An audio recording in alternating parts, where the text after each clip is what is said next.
I do believe that good satire has to have a point of view. I think one of the problems with modern political comedy is it tends to be generally everybody just dissing all politicians. I think actually the real problem in our culture at the moment is this new concept that they're all the same and they're all pointless. The idea, what's the point of voting? Everyone's the same. I don't think they are all the same. I don't think they're all bad, they're all good. I don't think all Liberals are bad and all Labour are good. There's clearly some highly principled politicians right across the political spectrum, and yet we're now living in a satirical culture, a comic culture, which tends to presume that they're all awful. Certainly in Britain we've seen this very much with the birth of the sort of panel show where everyone is vying with each other to put down politicians.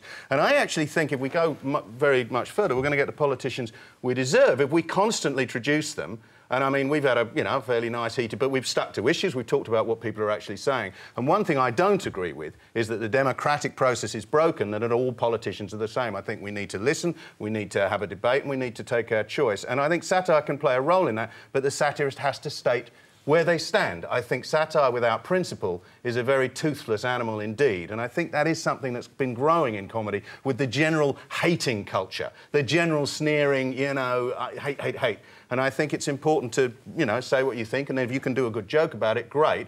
It seems these guys didn't. Clearly, we have over-analysed one little... So I'm feeling really sorry for whoever it was. I mean, they have dropped a brick, there's no question, by the sound of things. But my view is that satire, I agree, has a real place in the political debate, but it should be based on principle, whatever side. P.J. O'Rourke is a very funny man. He's a Republican. He has very much of right-wing views, but he's a great writer, very funny writer. He tells you what he's thinking and he makes a good joke about it.